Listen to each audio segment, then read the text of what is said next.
لكن تحديت الظروف وخضتها وحدي صبورا مستعينا بالصلاة. كم مرة عصف الأنين بداخلي، كم مرة قد ذاق قلبي من أسى محن تمر، وكم كرهت مصابها. بسم الله الرحمن الرحيم. الحمد لله رب العالمين، والصلاة والسلام على نبينا محمد وعلى آله وأصحابه ومن تبعهم بإحسان إلى يوم الدين. ما بعد، السلام عليكم ورحمة الله وبركاته. The title of the video suggests that I've now returned back to the forefather of ISIS, Muhammad bin Abdul Wahab, and his bandits from the early Najdiya.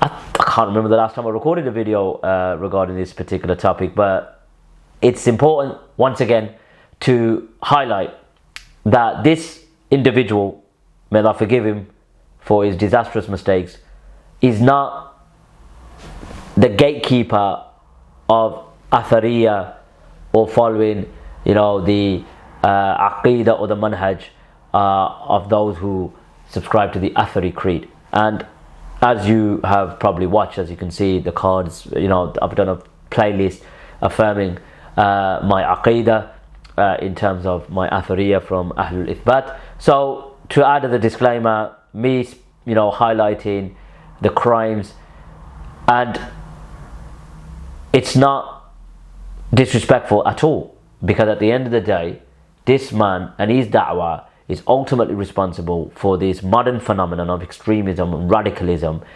takfir, and what's connected to it. So we got those who make tabdi', in a very harsh manner, which they've substituted, because what's happening is that the early Da'watul Najdiya were hardcore radicalist extremists. As the da'wah has evolved, it's gone through many changes, and I've mentioned that many times in different videos, but I'll just summarize it now. That today's subscribers are following a diluted, watered down version. They know it as well, but they're not brave enough to accept it, or they're living in denial, one of the two. So Muhammad bin Abdul Wahab and his extortion policy. If one reviews the history of the early Da'watul Najdiya, they would see that there was an alliance made between a certain ruler, Muhammad bin Abdul Wahab, and due to this alliance, they had a lot of political aspirations. It was an expansionist movement. Now, in order to legitimize the blood and the wealth and the property of those who they opposed, and those who opposed them, because what I'm going to show you in another video is the ulama that opposed Muhammad bin Abdul Wahab, and they just declared them as apostates and their blood was lawful. And those provinces bore the wrath of Muhammad bin Abdul Wahab and his compadre. When the da'wah started growing, i.e. in the West due to the diaspora in the early 90s, they needed to, and the Gulf War, and then obviously the Sahwa, the awakening, Rabi' al-Madkhali, and then the Bin Baz's Fatwa. I've done videos on that. They needed to then tone the da'wah down, because it's hardcore radical elements, i.e. was born after they allowed they gave the fatwa for the American troops in the first Gulf War. They started chopping and revising, and you'll see in this video as well. I'm going to refer to the primary sources, more notably Tarikh al-Najd wa Unwan. As you can see, this is the fourth print, of this book, Tarikh al-Najd, and this is dated in 1994 Gregorian, corresponding to 1415 after the Hijrah. So this was written many years ago, and it was unedited. Now returning back to me, so this particular print didn't filter anything. The extortion policy. So what happened was, on top of legitimizing the tribes and the provinces, blood, the people, the Ahl, and then looting their property, they also added extortion and bribery and fines in the name of Islam, believe it or not. So let's get into this. As you can see on screen. So before going into the extortion policy, I'm going to show you so many different evidences regarding the extortion, bribery, fines, politically motivated expansion, looting, etc. Listen to this. This is just literally the paragraph before. It mentioned that they attacked the people of misguidance, all of them. So all the people of misguidance in the day. And then he mentioned they fought the people for days. So they fought the people of misguidance, and they waged war against them, should I say, literally, for days. Then he continued to mention the Muslim extended with men And then he mentions they surrounded the mushrikeen. So obviously there you go, blanket and chain takfir, the mushrikeen, they surrounded all of them. Then he mentions that they forced them to flee after they killed 60 men. So they forced them to flee after they killed 60 men.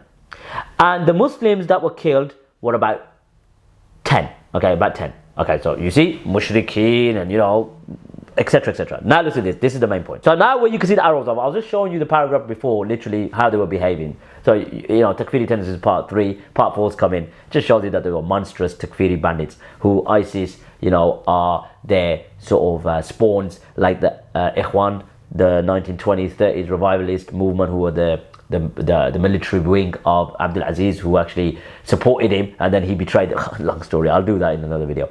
I think that's who are the true followers of Muhammad ibn Wahab, part 6 or 7. في هذه سنة طلب أهل المحمل من الشيخ محمد بن عبد الوهاب. Okay, so they requested, this particular people, أهل المحمل, they requested from the Sheikh Muhammad bin Abdul Wahab and Muhammad bin Amir Muhammad bin Saud to enter into Islam. So basically this people accepted that they were disbelievers. What it was the rhetoric. So they came in order to avoid them being massacred, even though they were Muslims in essence. But according to the standards of the early Da'wat al-Najdiyyah, everyone were kuffar, even if you weren't under their authority, as of presented Takfiri tendencies part 3. Anyway, then both of them, meaning Muhammad bin Saud and Sheikh Muhammad bin Abdul Wahab, gave these people, Ahlul Mahmal, the covenant upon Tawheed, meaning that they're going to worship nothing but Allah subhanahu wa ta'ala and not make any associations with him or ascribe any partners to him, etc. Listen to this with the arrows of subhanallah. The both of them accepted their, entrance into Islam upon the condition, listen to this, upon the condition of these people, Ahlul Mahmal, giving half their zara, meaning half their cultivation and their fruits as well. Their entrance into Islam was conditional. Their entrance to Islam was conditional upon giving their produce or their cultivation to Muhammad bin Abdul Wahab. So the ala in this sentence, in this jumla, is a shart, is a condition, because it's connected to the statement before, where it mentions that they wanted to enter into Islam, okay, and they were given a covenant upon Tawheed. The both of them accepted, meaning Sheikh Muhammad bin Abdul Wahab and Amir Muhammad bin Saud, upon the condition, the ala here is a shart, that they had to give half their produce, okay, and their fruits. Killing people and looting their property under the basis that all of Al-Najd al-Arid were murtaddun, unless you didn't conform to our understanding of Islam. And it was clear that the ulama, we're going to get to, when they opposed Muhammad bin Abdul Wahab, their tribe, when their subsequent tribe felt the brunt of their opposition, meaning their ulama's opposition. And Ahlul Kharj were one of them, the people of Huraymila, the people of Manfuha. I could go on and on. Don't want to Takfiri tendencies part 4. Well, part 3 already covered it, but part 4 will add on more emphasis. So what is this? What is this? Conditional. That you've got to give us half your produce in order to enter to Islam. They were mafias. They were behaving like absolute gangsters and thugs. And this is what they want to hide from you. And you know what? They try to hide it from you. Because like I presented earlier, this was the 4th print, 1994 I think it was, 1415 after the Hijrah. As the da'wah started spreading into the West, right, they had to tone it down, right? As I mentioned, the historical connection as well to the first Gulf War, etc. So they try to remove this particular sentence from their books. Can you believe that? And this sanitization policy, they're known for this. They're known for this. But let me prove it to you, because you must be thinking, Haji, you're just making claims. Al-bayyinatu al-mudda'i. Let me show you. And what I'll do is I'll show you the 1994 edition to show you, look, they're trying to filter this out, sanitize it. Do you understand? So let me show you the sanitization and their filtering policy, alright? Listen to this.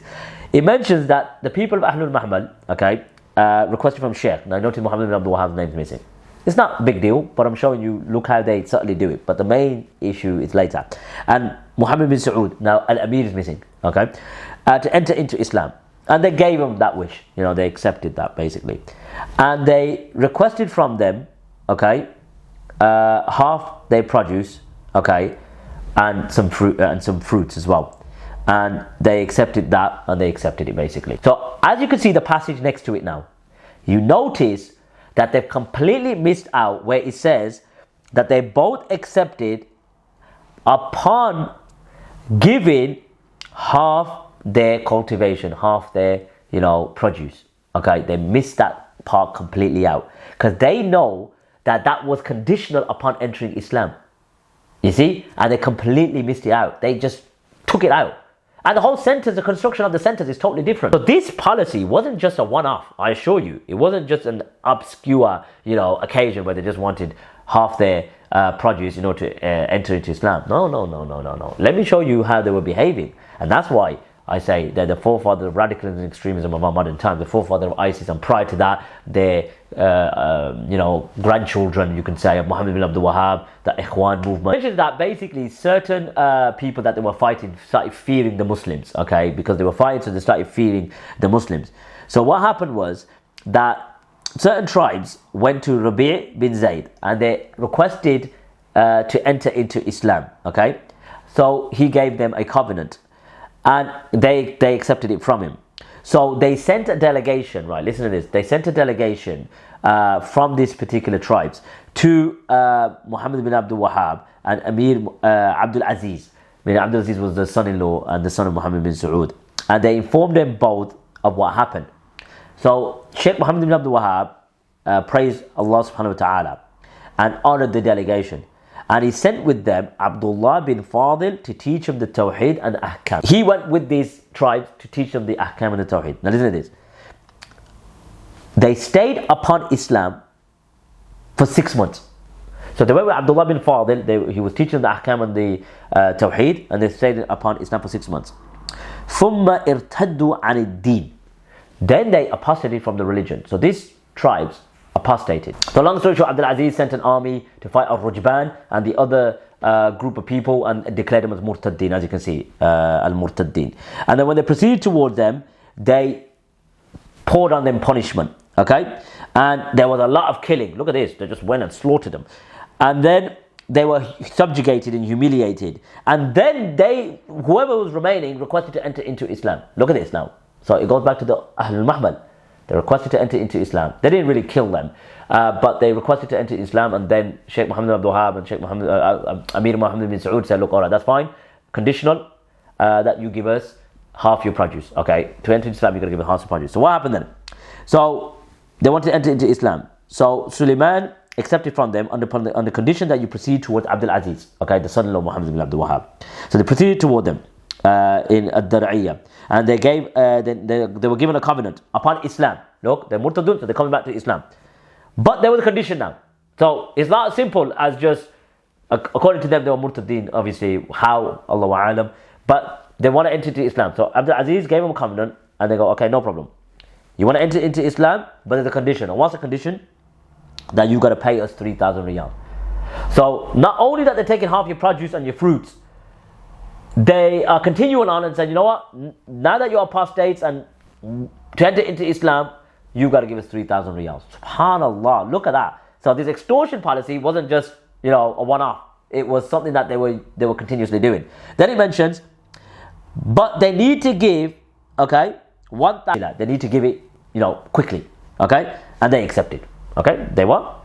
Accepted. All right, SubhanAllah al-Azim. So what do you have to say about this plastic Najdis? You guys are plastic, man. You guys don't know the reality of the early Dawat al-Najdiyah. And as an Athari, one man does not define the Athari creed. He's not a gatekeeper. If I criticize him, which every Muslim should, he's not a Mujaddid, he's not Shaykhul Islam, khalas. How can you not say these guys are extremists? How can you not say they're radicals? Extortion upon extortion. And you know it. You guys follow a plastic version, an absolute diluted, watered down version. You know it. And I don't understand how you don't feel sick amongst yourselves. This individual was a bandit, extremist, radical, behaving like thugs and gangsters and mafias. And I've presented the evidences clearly, right? And look, it's not just a one-off, it's continuous. Different years, different tribes, different provinces, extortion. But yeah, and as I just showed you as well, how they just, sanitizing the different versions after, and filtering out these parts. SubhanAllah.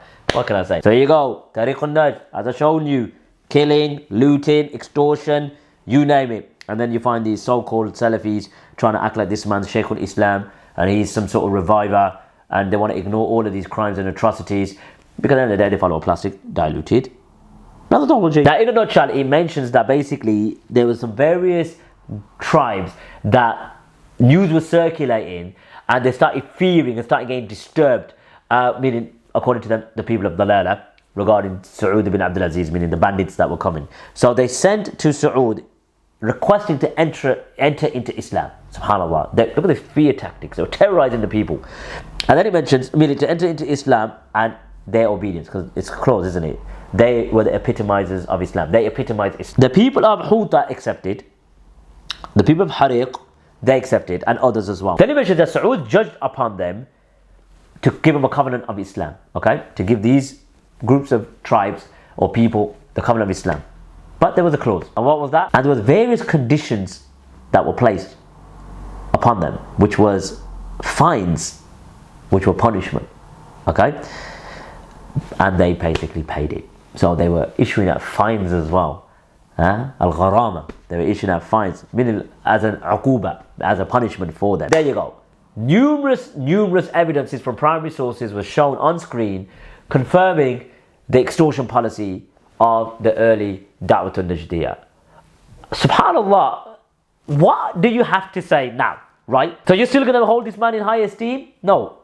He was a radical extremist bandit, and his methodology, his da'wah, gave birth to the likes of Daesh and all the extremists that we're seeing today. His name has been lifted, his name has been raised, and only due to the connection to a certain kingdom.